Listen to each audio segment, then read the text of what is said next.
You don't have to explain yourself to me. I see you, packing the diaper bag for a visit that may not even happen, filling out forms at midnight, answering questions from people who never sat where you sit. I see you memorizing and documenting medication schedules and trauma triggers. I see you cutting sandwiches into tiny squares, learning how they like their hair brushed, the water temperature for their bath or showers. I see you rocking babies going through withdrawals, sitting on bathroom floors and holding them in a bear hug during meltdowns.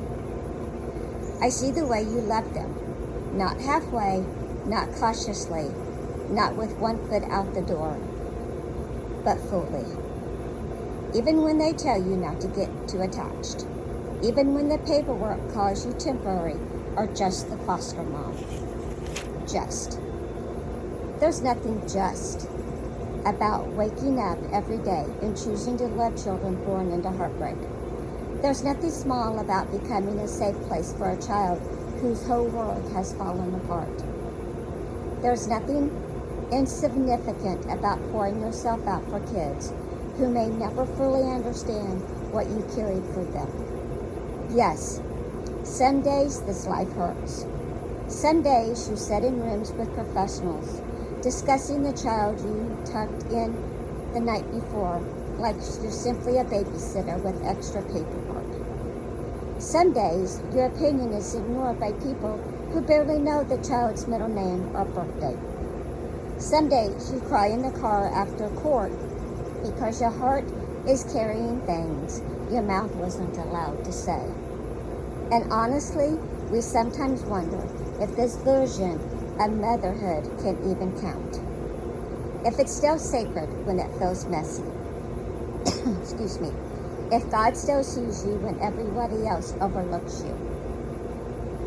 If loving children you may lose over and over again is worth the ache. Friends, he met her at the well. A woman overlooked, misunderstood, talked about, dismissed. Sorry. The world saw her as complicated, too messy to matter. But Jesus sat down beside her anyway. He saw her fully and loved her completely. And that is what he does for you too. Right there in the waiting room, the courtroom, and the middle of the Target aisle with the overstimulated toddler and the exhaustion nobody else notices. He sees you, not as just anything, but as a woman answering a holy calling in the middle of a broken system. This work may not always be permanent, but that does not make it less sacred, because forever was never the requirement for love to matter. And maybe that's what people don't understand about foster parents. We love anyway.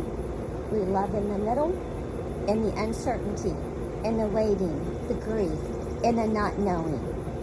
And God calls that kind of love worthy.